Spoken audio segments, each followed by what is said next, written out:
He's quit the show because he got bullied off. I got upgraded to the big channel. I couldn't make it. I got dengue right after. I'm still recovering, but I'm still here giving y'all content. Full dedication. दारू वारू चल रहा था? नहीं दारू नहीं चल रहा था. Quickly want to bring up Sanjay Manjkrekar. Say good things about Rohit. Say good things about Ajit. Say good things about Dravid. If you don't want to say good things about Kohli, say bad things. But say something. Like you have to say something about Kohli.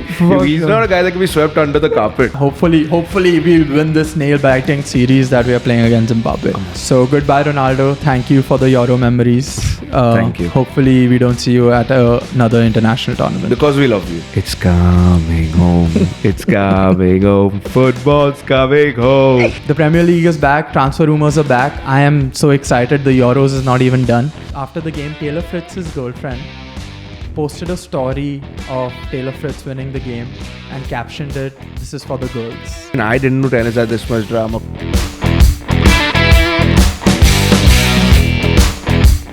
What's up, guys? Welcome back to the Casuals. Today we have a relatively short episode. We are going to talk about our viewing experience in Vikhroli Social, the entire final and everything about that.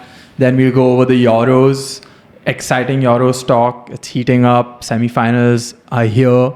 And then we'll give you a quick update about Wimbledon tennis.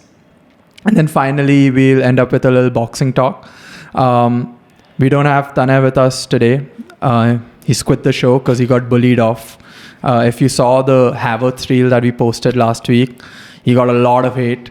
And in support of Tanaay, we actually have this shirt over here because a lot of that abuse was, I wouldn't consider it abuse, but a lot of people, he especially did. So this is in support of Tanaay and also it being Pride Month last month, and we totally forgot to give it a shout out. So yeah, welcome Zeus. I got upgraded to the big channel. Yeah, how does it feel, bro? Great. Feel like a small man. So yeah, let's get into it. How was the final experience for you? You were behind the cam a lot. Yeah, I was behind the cam, but honestly, sick experience. Like we said at the end of the video also, like you said, step out of your bubble. I've lived my life in a bubble practically. I've grown up in a bubble. So Parsi bubble. Yeah, full Parsi bubble.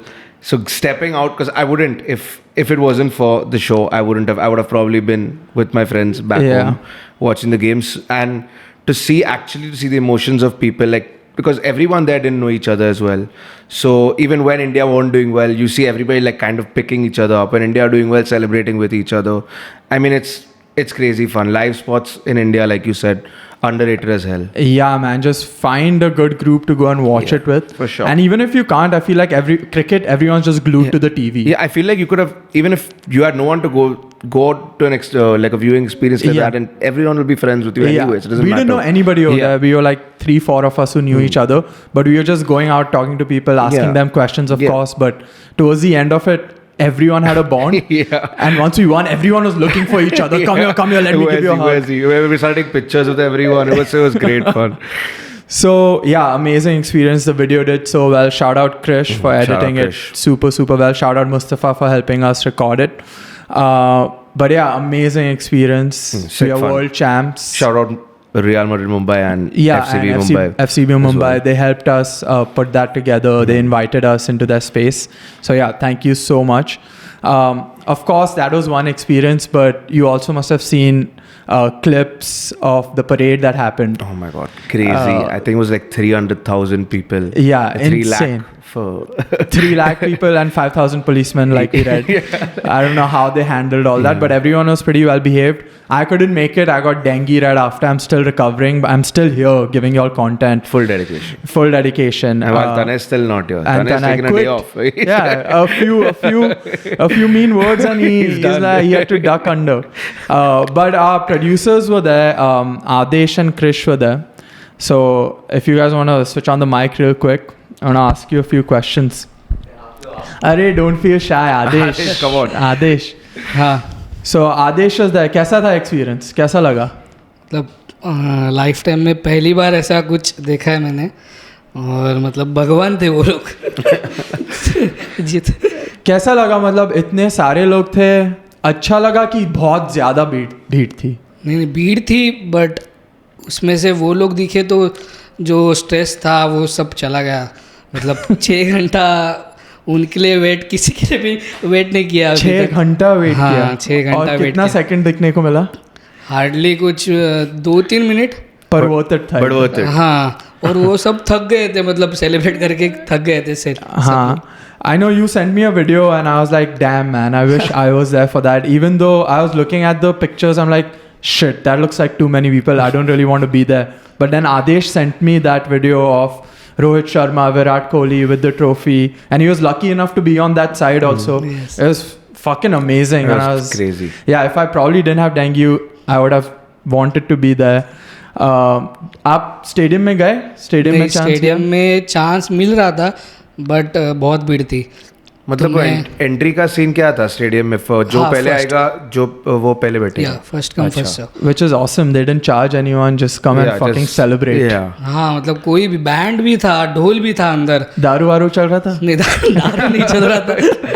वो रहता तो और बहुत भीड़ थी. ओ, फिर 5,000 policeman बहुत कम है. बहुत कम पड़ते. So Adesh loves cricket, of course, and he's a die-hard fan. So for him, it was probably worth it. I know Krish, other producer, is not a huge fan Way of to expose me, man. sports or cricket. So how's the experience for you? I mean, yeah, you just get to see humanity at its lowest, I can say.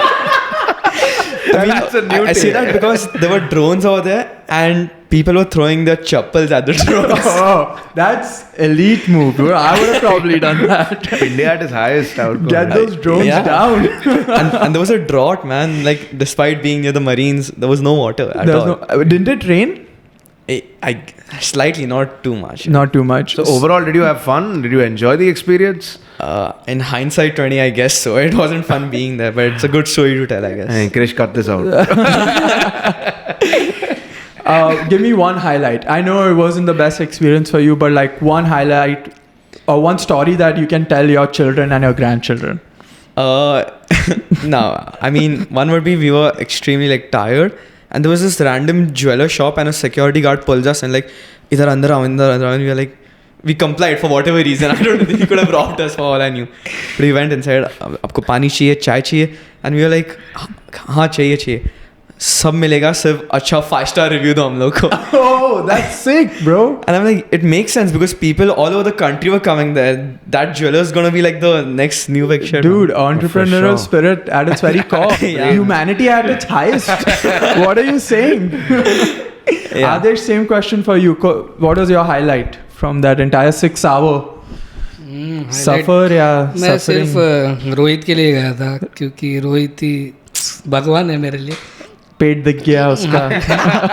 But वो बहुत tired था. मेरे को लगा कि यार आवाज देखे थोड़ा कुछ, मतलब मेरे इधर तो देखेगा एक बार, पर नहीं. देख लिया एक टाइम? नहीं यार, विराट कोहली ने देख लिया. विराट कोहली ने और सूर्या ने एक सेल्फी भी निकाला, बट उसने अभी तक पोस्ट नहीं किया शायद से. उसको बोलना टैग करने के लिए. आदेश को टैग और फिर उसके बाद कैजुअल्स को टैग करने के लिए. But amazing. Sad we couldn't make it, but good some representation from the casuals was there. So we won, and the next day I had dengue. But the only thing that was keeping me going in that 104 fever, that absolute wretched moment, was seeing those post-match reactions, those post-match videos. Do you have any favorites that you want to highlight real quick? I think I have two moments that I really liked. One is not really a moment, but on YouTube they uploaded the entire the conversation that the full India team had with Modi, PM Modi. Yeah. And PM Modi ji. PM Modi ji. And I think it was pretty awesome to see, because it was clearly obvious that Modi was a fan also. So like even things when he was asking Rohit Sharma why he walked up to the thing, and he's asking, was that Chahal's idea? Like there's no way that he doesn't know these things if he's not immersed in the cricket as much as us. So I think it was a nice moment. You could see all the cricketers also, they didn't initially they were a little scared, but then Kohli also just burst out laughing. So it was nice. And my other moment was actually including Kohli is when he came up and he was giving his speech at the Wankhede, and he gave a shout out to Bumrah, because Bumrah for us completely under the radar. He goes he's so underappreciated for how talented he is. probably the best bowler of all time. So to see someone like Virat Kohli, who's at the pinnacle of the sport, especially give him that recognition, that was a nice moment, I thought. Cricketing nation that is so batsman focused. Yeah. The best batsman probably shining the light at our best bowler, and which is important. Like Tanaay was saying in the previous episodes, we need more bowlers. Bumrah is a once in a lifetime generational talent, and we need to replicate that if we want to be for sure at the top of the and sport. we're not winning this World Cup without our bowlers. Let's be No honest. chance, not even close. Yeah. For me, it was Jai Shah and Virat Kohli. Those were really good. Those videos where Virat Kohli is just walking up the stage and Jai Shah is so fixated at him. Just looking He at can't remove his eyes from Virat Kohli, and Virat Kohli is just walking past him and his gaze just follows Virat Kohli like a small boy. I probably would have behaved like that if I was on stage like that. It reminded me of the Spurs moment when All or Nothing with Daniel Levy and Jose Mourinho, and Daniel Levy is so clearly in love with Jose Mourinho. And similarly over here. But on a serious note, apart from this was one of the funnier things that I'm like, that guy's so much in love with Kohli. Who would just one thing about that is like it happened. It wasn't one incident. There were like 3-4 incidents. Yeah, I mean, if I would have been his wife, I would probably be a little scared. But Rohit Sharma and Kohli crying and hugging. I mean, they define our generation of watching cricket. We've grown up watching them as youngsters, and now they're at almost the end of their careers. Yeah. So that was awesome. Then Virat bringing, for that picture, that iconic picture, Virat bringing Rohit and both of them standing with the flag behind, with the trophy right in the center, taking that really awesome picture. And then Rohit Sharma talking at the Vidhan Sabha, where he was like, "Agar Sky ne wo catch choda, to main usko aage bitha deta." Which is also classic Rohit Sharma. Wherever he is, you're always gonna get him as him. Pure Rohit Sharma. And then finally, there was a small video right outside Wankhede where Sky, all the Bombay boys, Sky, Dubey, Rohit, and Yashasvi, they were all dancing with the crowd. Like the whole was around them, the crowd was around them. They told the security guards to go fuck off, and they all are like just shimmying their asses off. I mean, that was so much fun to watch, man. Those videos are so worth it. Even when the full team singing the Vande Mataram, I've seen that video a million times and I don't get tired of it. Goosebumps, right? It is so incredible. Yeah. Some of the people are sick and tired, about like, we won the World Cup, we don't want that content, but I don't want that content to stop. I don't want to stop. Basis on how we celebrated this entire World Cup, the qualification for other tournaments should be decided on that. Imagine if we win the FIFA World Cup. Imagine if we win every tournament, dude. The celebrations are going to be wild. Crazy. So yeah, just based on that. I also really quickly want to bring up Sanjay Manjkrekar, the GOAT of the media world. He knows how to press the buttons, dude. He knows what to do. He's running our show. He's running our show. I live for his tweets, dude. So I think the World Cup final got done around 12:30 a.m. This guy's sitting in his bed. This tweet was fired at 1:29 a.m. Now we know that Sanjay Manjkrekar's had a long-standing beef with Virat Kohli and Jadeja. This is what he tweeted right after the final. Rohit Sharma, Rahul Dravid and Ajit Agarkar are your people with absolute integrity.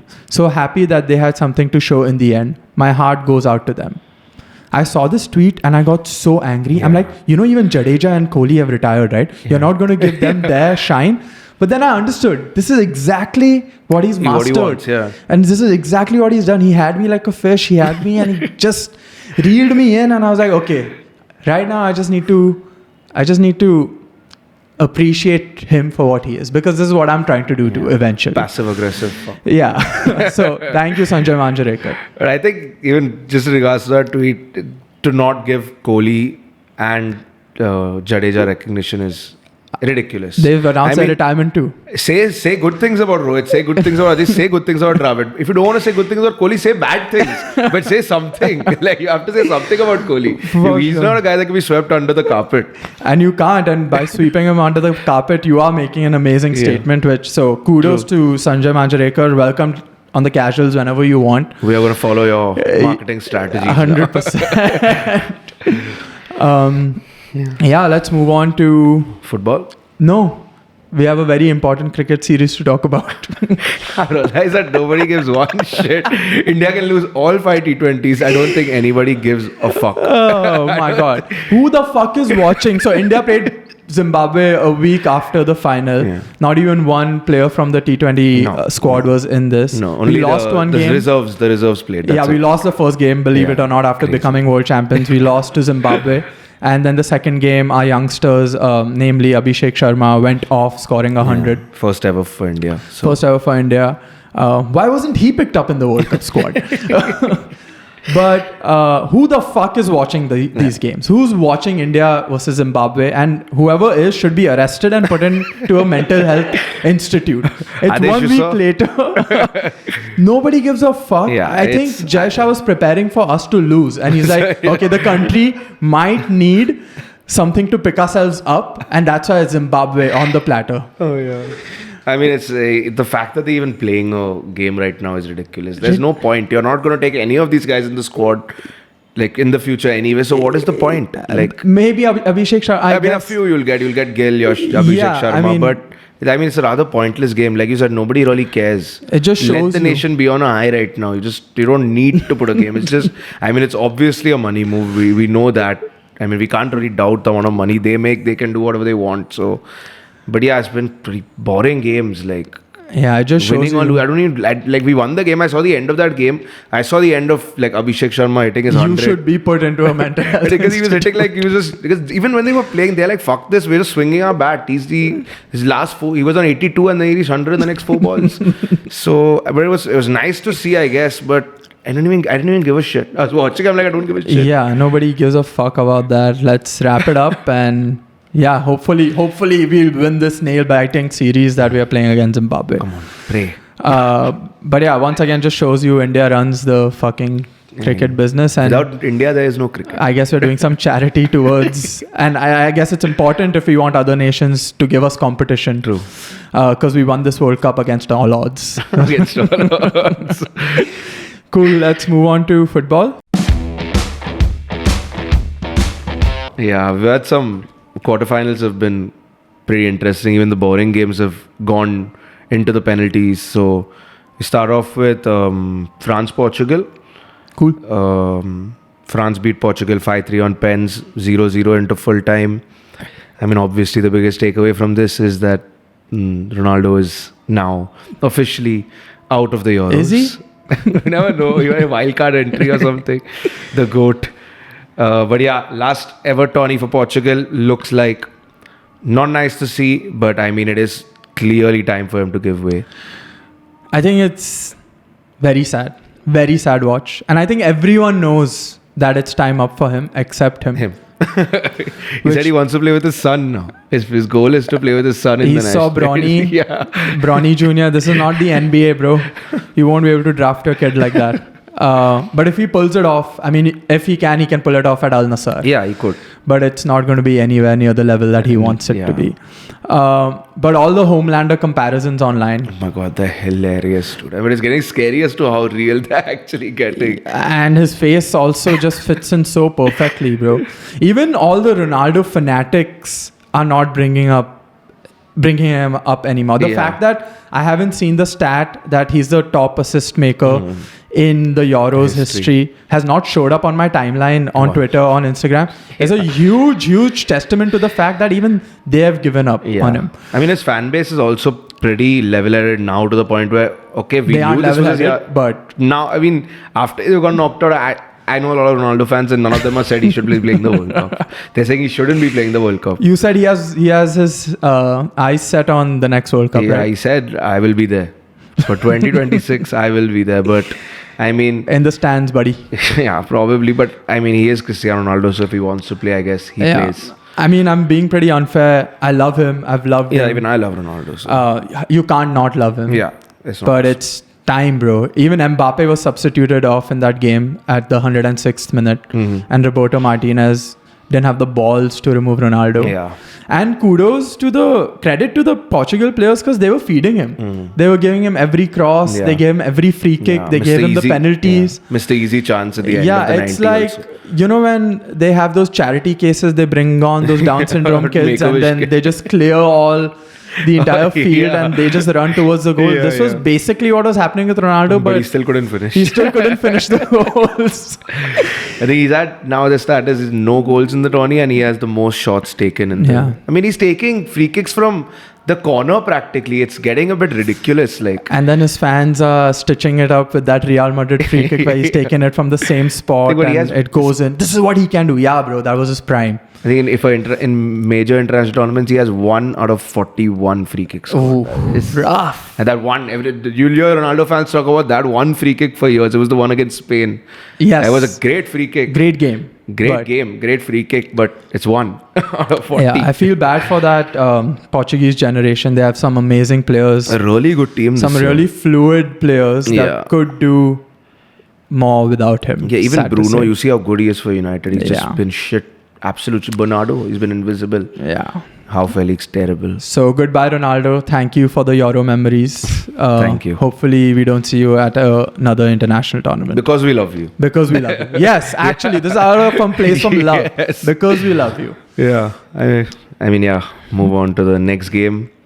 We have England versus Switzerland. It's coming home. It's coming home. Football's coming home. I think the England fans at this point are not even chanting. They're not even chanting it's coming home. They're saying it doesn't matter how it comes home. It's coming home. Because, I mean, they've been... out of these 4 teams in the semis now, they've been the worst team of the tournament by far. Even France has been pretty bad. Pretty bad, but I think they've been a little better than England. And I credit to Southgate, at least he tried something new last game. He went to a 3-back. He played a 3-back. Didn't work out too well, but at least he tried. I mean, it was what everyone was asking for. I think at some point you have to just look at the players and be like, what the fuck are you all doing? There's no movement off ball. They did win the game 5-3 on pen, so we didn't say that. But it was 1-1 going into half-time. Going into full-time. Starboy Saka with the heroics in the 84th minute. My Starboy. Love him. That was the only reason I enjoyed the game. We were talking about it before and I was like, bro, that quarterfinal was amazing, right? England versus Switzerland. And you were like, no, bro, not really. And I was like, not really. I just thought it was awesome because Saka scored and he converted his penalty. That was a nice moment, him converting his penalty. After all the hate and abuse that he receives on a regular basis, even though he's oftentimes the best player, 11 Man of the Match awards for England in his 28 starts. I mean, he scored the most goals for England since his first appearance. Yeah. So do you think everyone is overreacting a little bit? I am in that camp with England not performing the best, but they're still grinding out those results. I mean, you see France on the other side. These 2 teams going into the tournament were the favorites. And I guess there's more pressure on them, so they're playing more within themselves. Whereas on the other hand, Netherlands and Spain, not so much pressure, can do whatever they want. So do you think people are overreacting? Because they've made it so far. Maybe for France, I would say it is maybe a bit of an overreaction because I don't think they're playing terrible football. It's just in the final third, they're not being able to string anything together.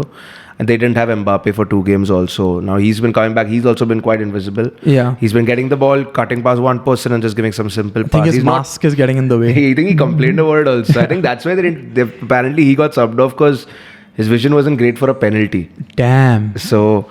What about England? Do you think they're overreacting about England's performances? I've watched every minute of England football and it is honestly terrible to watch. I've been watching with my friends and I've been like depressed for most of the game.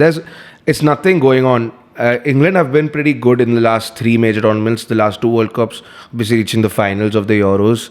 And they had a good run. Like on paper, they've been good, but their performances have been really bad. I mean, last game also, Saka played right wing back, which... he scored a goal from there, so fair enough to him. But I think their style of football has been really off. Kane playing CDM, for Foden, Kane's practically playing at centre defensive mid. He's not playing. I think Ivan Toney at this point should start over him. That's what I was going to ask you. Fulkrug Havertz. So just give us a quick Kane sucks. Toney should start over him. And then 300 people will call you gay in the comments. Inshallah. But Foden, your Premier League player. I mean, you look at the front, like 4 of England, and you have Bundesliga top scorer, you have the Premier League player of the year, and you have the La Liga player of the season. Damn. It's crazy to think that this team has scored they've scored 2 goals or 3 goals the entire tournament now. Yeah. So it's been pretty bad, I would say. It's not. I don't think England fans are reacting as badly as they should, because after the group stage we knew that we had the easier run to the finals. The toughest group is the toughest team we're going to play is Netherlands, which we will play them now in the semis. So I think that's going to be the real test. I think Haram Ball has to maybe take a 1-0 lead and then sit back. How quick do we start seeing the stakes play Saka in goal, remove Pickford? You never know. But what happens if England loses? Like, what is the first thing you think England fans are going to say? I think it's the end of Southgate regardless. I think whether they win or no, I think it's the end. And I think they all are going to lump into Saka. They're going to be like, he should have played left back, and there wasn't enough support for Phil Foden. Harry Kane didn't receive enough support from Saka. All this bullshit is going to start. Yeah, I think it's an England thing where you just divert blame. You divert blame onto your manager, your coach, your player. The players that shouldn't be getting, right? Yeah, it is the players. Like, how much can a manager do? He can't make you move off the ball. He can't make you go into these positions. I mean, I think it comes to a point, like, you can clearly see tactics aren't working as well, but there's points of the game where you're not really thinking about tactics. You're just playing free-flowing football, and that just isn't happening with this England team right now. Yeah, but you're so right. I think Southgate needs to drop Kane. He has such capable replacements in that spot. Yeah, Ivan Toney's build-up play is ridiculous. His hold-up play is unbelievable. And if you have Saka Foden on that side just running into the wings. And if that is not working, then get Watkins on. He's also had a great Premier League season, gives you something totally different, for sure, where he can run into the back, where Saka and Foden want to cut in more, and Watkins can make that run and stretch that defense. So hopefully we see something different in the semi-finals. I don't think so. Southgate doesn't have the balls to make those kind of big decisions. And if it's working, if it ain't broke, don't fix it. Yeah. I think that's how the saying goes. Yeah, that is. Yeah, let's talk about the enough England talk. Yeah. What's the other one? Spain, Germany. That was probably the best. That was the best game of the lot. A little old UFC fight on that pitch. Yeah, that was fun. But Cruz should have been sent off in the first 5 minutes. Maybe. I think the stadium would have erupted. Imagine his last game like that. But that's the best 2 teams of the tournament going head to head. Spain and Germany. They've been by far the best 2 teams. That would have probably been, like, if you had to take a fight, that would have been the best final we could have got. Probably, yeah. But crazy game. Spain took the lead late on. Then Germany came back in the end. And then 118th minute winner by Lenormand. Dude. Sorry, it was Moreno. No. Moreno. No. What was his name? It was something like that. Not Lenormand. No, it wasn't Lenormand. Sorry. He got... Lenormand misses the next game. Yeah, Mikel Merino. Yeah. Number 6. So, it was an incredible game. Good football. Good defending both teams. Good attacking both teams. But Spain won in the end. Really upset. I thought Germany would win it. I wanted Germany to win it as well. But I remember you saying you're supporting Germany this year, but I mean, I don't really have allegiance when it comes to international teams. I just root for whichever team is going to give me the most drama. So right now I'm going for England. I'm back on the England train. Fuck all that tiki-taka bullshit. Just do long throw-ins and cross-ins, man. Just stick to your roots. But yeah, in this game, Spain versus Germany, electric start to finish. Cruz, again, time to say goodbye. Yeah. Good time to retire. Yeah. It shows when you don't have Real Madrid caliber players around you. He was looking a little exposed throughout the game. A little bit lost, he was. I think even the ref was feeling a little bad for him towards the end by not sending him off. But Spain is in deep shit for the for their semi-final. They've come out of this game quite badly. Suspension for Dani Carvajal and Lenormand.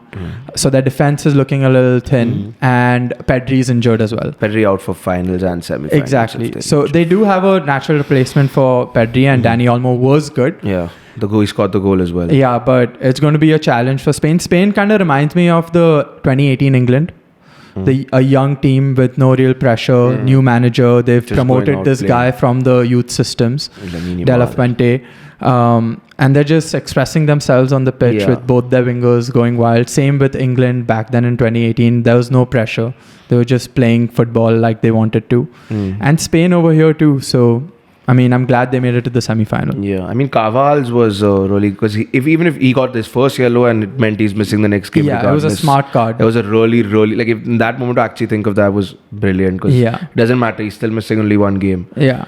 And yeah, it was a really good tackle. I mean, smart card to take for sure. And yeah, finally we have Netherlands Turkey. So Netherlands win 2-1. Turkey were 1-0 up until the 70th minute. Then De Vries scored a goal and 76th minute own goal by Met Muldur. How do you It's okay, pronounce names it? are not important. But amazing game too. Yeah, fun game. Netherlands are looking so good. So were Turkey. Yeah. And that game made me angry at Real Madrid. Arda Güler is so good. He's dude. so good. That first goal, their goal where he assisted, everyone thought he's going to put it in with his left foot. And so nobody closed him down. And then he just whips it in with his right foot. And whoever comes in and scores puts in that ball back in the net. Yeah. Fucking amazing, man. It just, Real Madrid have players popping up everywhere. Arda Güler, Yeah, it's Bellingham. And now they have Mbappe now too. So just makes me angry at them and not so certain about the Champions League season. You never know. Sometimes too many cooks spoil the broth. That's what I'm going for. But I have another thing with Gakpo looking nothing like he did for Liverpool this entire season. Fabregas had come out earlier in the Euros and spoken a little about Gakpo, about how he needs a role and he needs clarity on what he's going to do. And then he'll shine. And I think that's what he did. And that's what he's been doing with this Netherlands team, where he has a defined role on that wing, hug it, and take 2-3 touches, come in and bang it in. And he's been doing that, looking Crazy, so sick of that. even off the ball, his movements have been crazy. He's like running in, creating space for Memphis. Exactly. So in the semi-final, I think that's a good look ahead for Walker versus Gakpo.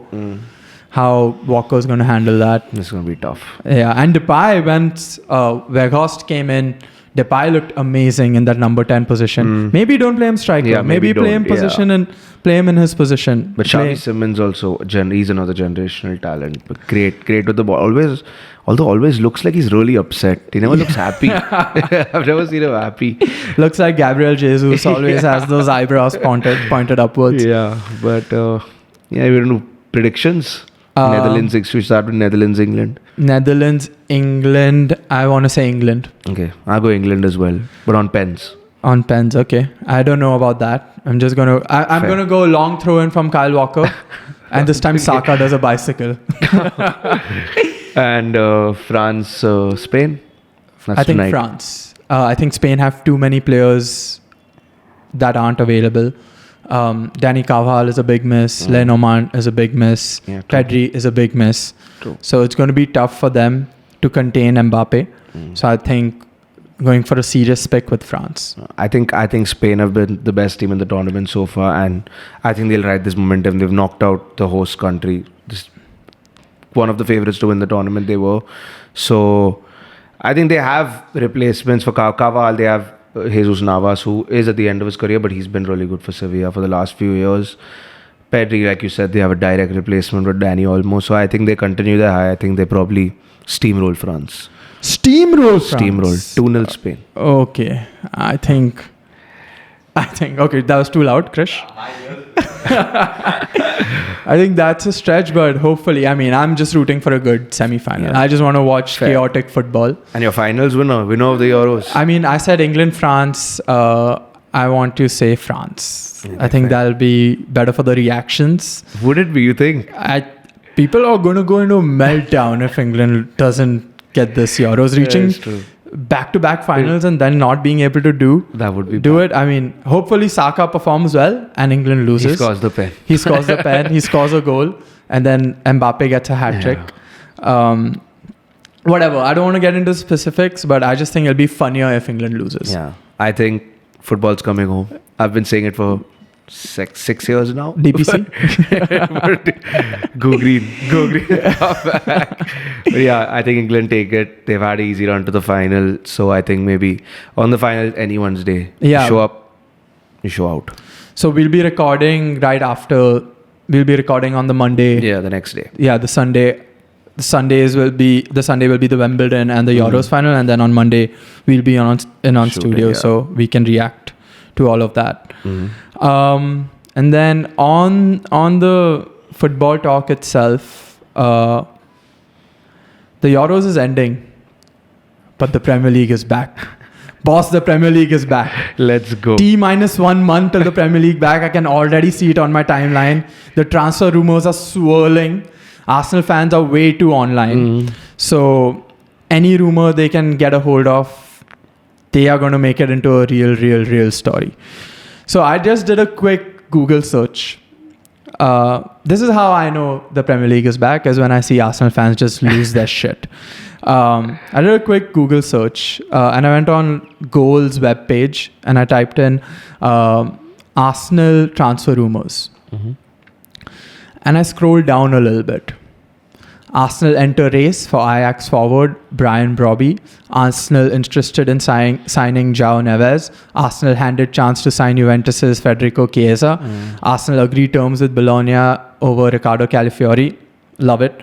Arsenal set sights on some French star Patrick Dorgu. Arsenal make first move for Barcelona defender Jules Koundé. My God. Amazing. How many of these do they get? I have no clue. But it's already started. I just want to tell Arsenal fans, do not get your hopes up. My entire childhood during the Wenger days was spent scouring the internet, going after all these rumors, making myself believe that this is going to happen, only to sign Mikel Arteta every transfer window.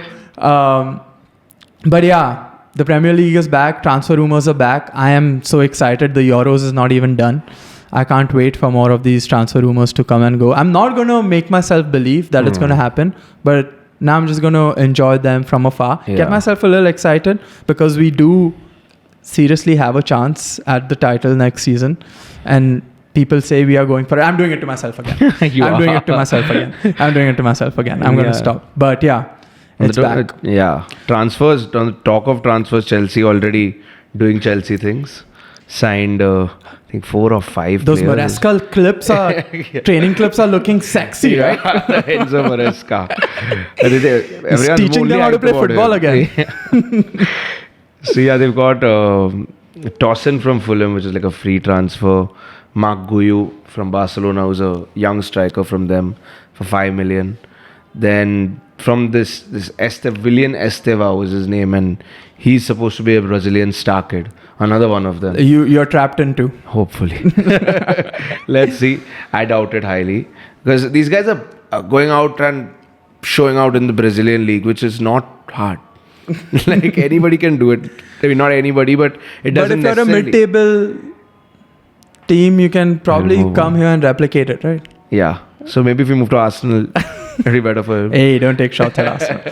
And then yeah, the only signing that we've got Dewsbury Hall from Leicester, who not really good, but it's 30 million. But Chelsea fans have convinced them online. I'm seeing this is why Maresca has signed him. I remember when he was playing for Leicester, I said this guy's a good player. He will be something in the future. So hopefully, but yeah, hopefully it's not a Danny Drinkwater type of situation. Danny Drinkwater. It also reminds me of those classic, hey, I've come from the bottom leagues, I'm going to bring a player with me, how Ten Hag bought Anthony, and we've all seen how wonderfully that played out. Correct, the spins. David Moyes brings in Fellaini with him. We all saw how that played out. Dewsbury Hall and Maresca. That's the new. And Sari and Jorginho. Yeah, exactly.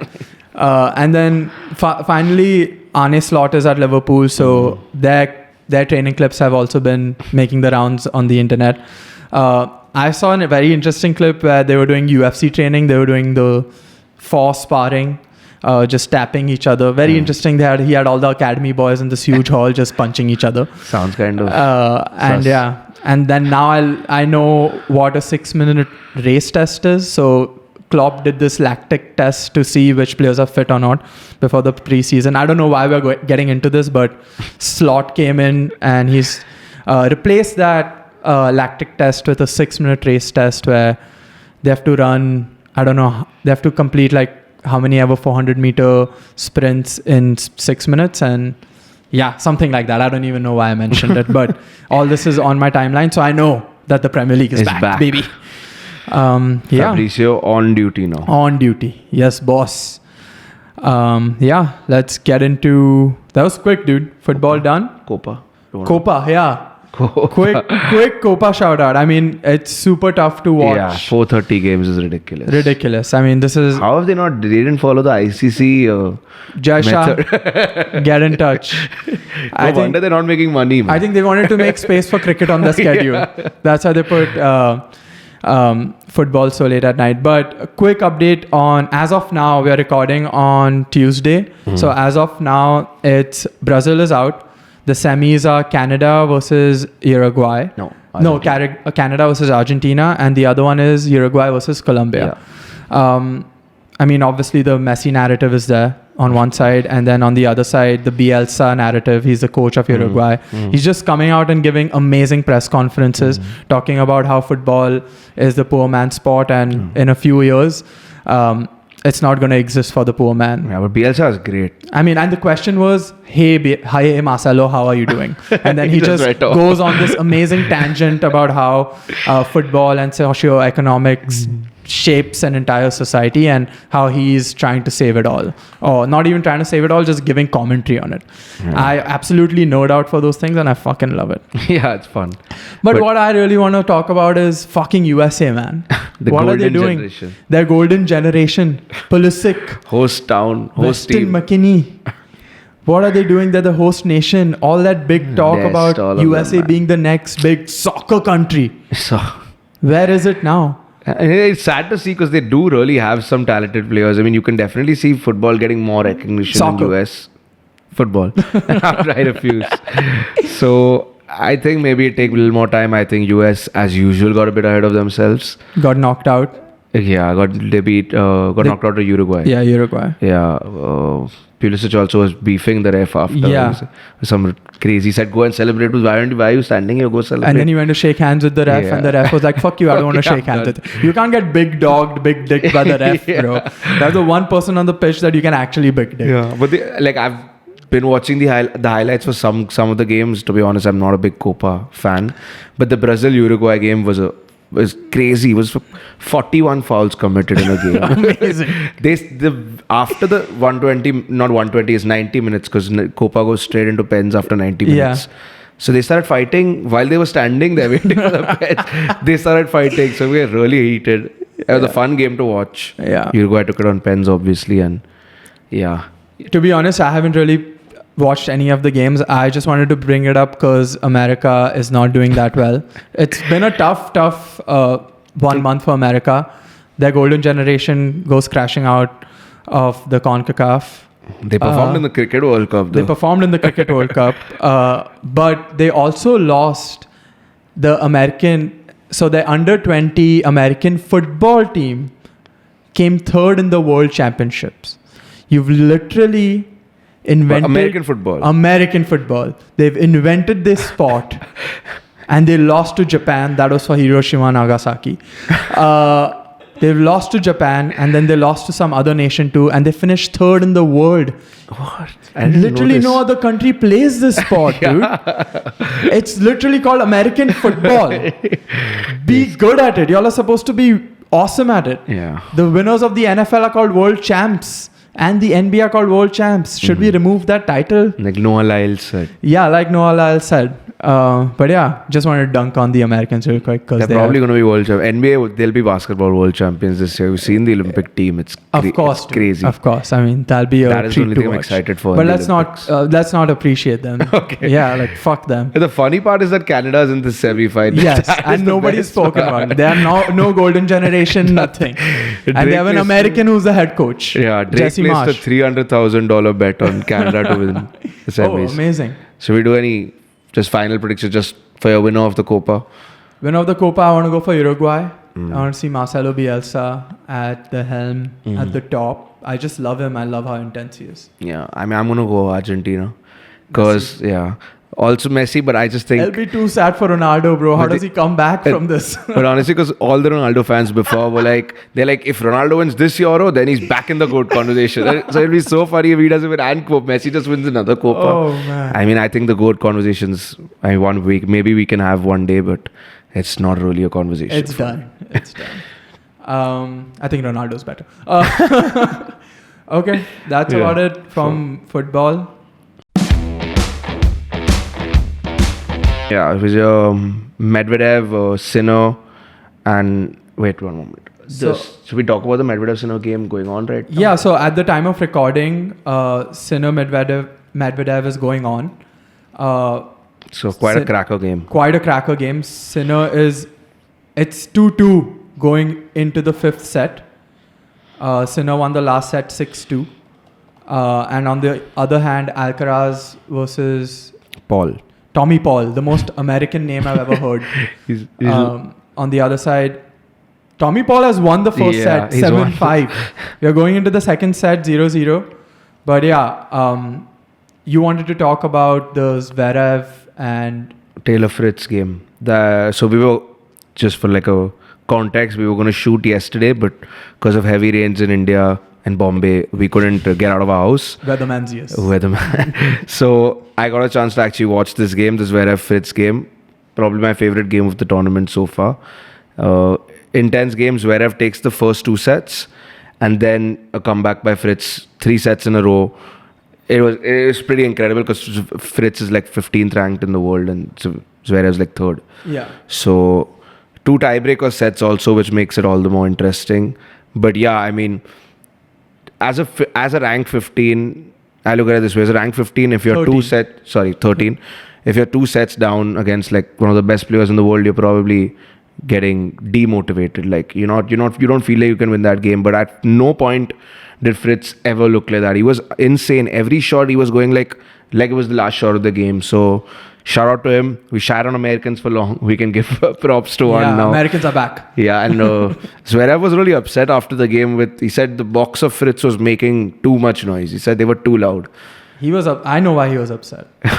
Go on.